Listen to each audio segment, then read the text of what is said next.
आई flickering, पांचों इंद्रियों में एक क्वेश्चन है आई फ्लिकरिंग। मेडिटेशन में आँखों का सबसे अधिक इस्तेमाल होता है।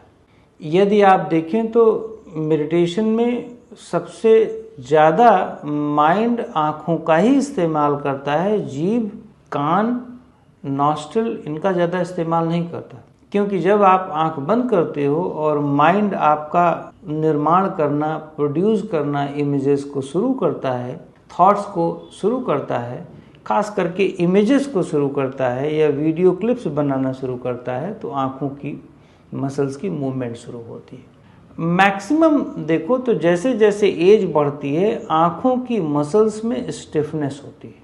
तो ध्यान में सबसे पहले यदि प्रारंभिक काल में देखो तो ज़्यादातर ध्यान के जो चित्र हैं उसमें ध्यानी ऋषियों की आँखों को, पुतलियों को ऊपर करते हुए दिखाया गया चित्र में। यद्यपि किसी ने देखा नहीं होगा उनको, पर अब चूंकि पुस्तकों में लिखा है कि आँखें ऊपर, तो साधना में जितने भी पुस्तकों में देखोगे अच्छे ऋषियों को, तो वो ऐसे डिज़ाइन किया गया, ऐसे बनाया गया कि आँखें ऊपर। आँखें ऊपर का एक रहस्य है, चूँकि आँखों की मसल्स में स्टिफनेस हो जाती है, आँखों की मसल्स में जकड़न हो जाती है, तो हमारी जकड़न के कारण हमारे आँखों में जो पानी है, चूँकि पानी कम होता है तो जकड़न होगी, तो पानी की मात्रा पहले बैलेंस करना पड़ता है, प्राणायाम के माध्यम से ऑक्सीजन की मात्रा को बैलेंस करना पड़ता है। दूसरा, एक्सरसाइज करनी पड़ती। तो मेडिटेशन में उस फ्लिकरिंग को, उस आँखों की मसल्स को ठीक करने के लिए हम कुछ एक्सरसाइज करते हैं जो एक मेडिटेशन का पार्ट मान लेते हैं। तो ज़्यादातर मैं मेडिटेशन में या प्राणायाम में भी आँखों को कैसे लूज कराता हूँ। अपनी पुतलियों को मैं कई बार बता चुका हूँ, अपनी अंदर की आई बॉल को ऊपर करो और अपनी इस ऊपर वाली मसल्स को जो स्टिफ है, सबसे ज़्यादा ऊपर वाली ही मसल्स स्टिफ होती हैं, जकड़ी हुई होती हैं, उनको ऊपर ले जाओ, ऐसे करो और थोड़ी देर होल्ड करो और फिर नीचे लाओ। जब नीचे लाओगे तो लूज़ कर दोगे, ऊपर ले जाओगे तो ऑब्वियसली टाइट हो जाएगी। ऊपर टाइट कर दो और 2-4-10 सेकंड के लिए टाइट के रखो और फिर वापस ढीला छोड़ दो। तो जितना ऊपर टाइट करोगे, जब लूज़ करोगे तो लूजनेस को फील करोगे, उस रिलैक्सेशन को फील करोगे, फिर ऊपर ले जाओ, फिर लूज़ कर दो। तो अगर आप देखो तो मैं हमेशा कहता हूँ स्लीप डिसऑर्डर में 2 मसल्स बहुत काम करती हैं, एक आई मसल्स और एक एब्डोमेन मसल्स। ये 2 बहुत डिस्कम्फर्ट होती है तो आपको थॉटलेस स्टेट में नहीं जाने देती। ये मतलब बाहर के पार्ट को मैं बता रहा हूँ।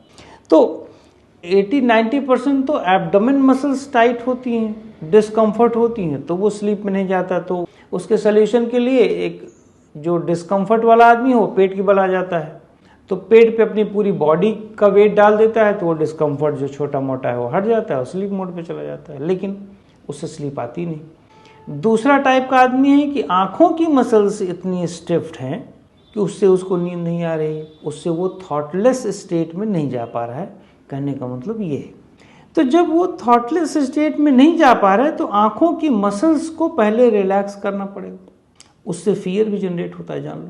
तो जब हम ऊपर ले जाएंगे अपनी आई बॉल को और उसकी एक्सरसाइज करा के उस मसल्स की स्टिफनेस को, ध्यान दो, उस मसल्स की स्टिफनेस को थोड़ा रिलैक्स करेंगे, लूज करेंगे या फ्लेक्सिबल करेंगे, तो हम ईजिली थॉटलेस स्टेट में चले जाते हैं और साथ साथ नींद में भी चले जाते हैं। तो अगर आप देखें, रात में सोने के पहले कर लें तो नींद में चले जाएंगे, बैठे बैठे कर लें तो थॉटलेस स्टेट में चले जाएंगे। तो इसीलिए मेडिटेशन में आई मसल्स का बहुत यूज़ होता है। तो मेरे अनुसार जो आई मसल्स में ऐंठन, खिंचाव आता है, तो उसको 2-3 चीज़ें देखें। पानी की मात्रा का बैलेंस करें, क्योंकि पानी नहीं पिएंगे तो भी मसल्स ऐंठेंगी आँखों की। इवन कि देखो ना, आँख की पुतलियाँ लाल हो जाती हैं, तो आई बॉल लाल, रेडिशनेस आ जाती है उसमें। तो आँखों में पानी से बैलेंस करें, पानी पी करके छिड़काव तो जो करना है कर ही लें। और इवन कि अगर आप नोट करें तो किसी किसी को ना आंसू बनना बंद हो जाता है आँखों में, तो वो भी इससे ठीक हो जाएगा। जब आँखों के मसल्स को जो सूख रही हैं, जो बहुत खिंच गई हैं, ऐंठ गई हैं, जब उनको आप धीरे धीरे ढीला करोगे, रिलैक्स करोगे, लूज़ करोगे, तो धीरे धीरे आँखों के अंदर का पार्ट, अब चूँकि मैं साइंटिस्ट नहीं हूँ, मेडिकली तो मुझे नॉलेज नहीं है, लेकिन साधनात्मक रूप में जो मैं बता रहा हूँ, साधना के एंगल से जब आप उसको उसकी स्टिफनेस को दूर करते हैं तो यहाँ तक कि ब्रेन की बहुत अच्छी एक्सरसाइज होती है। वो क्यों? क्योंकि जो भी माइंड इमेजिनेशन प्रोसेस यूज़ कर रहा है उसमें आई मसल्स का सबसे ज़्यादा यूज़ है। यदि मैं आंख बंद करके किसी की इमेजिनेशन कर रहा हूँ तो आई मसल्स और आई बॉल तो यूज़ हो ही रही है, घूम रही है। तो अगर आप देखें तो ब्रेन की मसल्स को भी आप रिलैक्स कर रहे हैं आई बॉल के थ्रू, और माइंड तो रिलैक्स हो ही जाएगा यदि उल्टे प्रोसेस में जाएंगे। तो ध्यान दो, यदि पहले माइंड एक्टिव हुआ, फिर इमेजिनेशन क्रिएट किया, वीडियो क्रिएट किया, फिर उसके बाद आई बॉल की मूवमेंट हुई।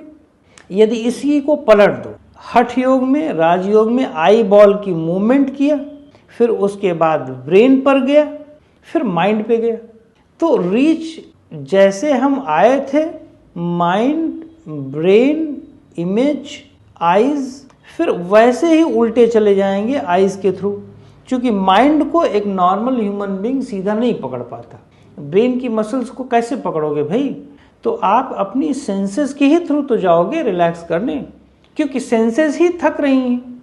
तो आप अपने आई बॉल को की मसल्स को जो ऐंठ गई हैं, जो बहुत जकड़न में हैं, रिलैक्स नहीं हो पा रही, उसे रिलैक्स करें मेडिटेशन में।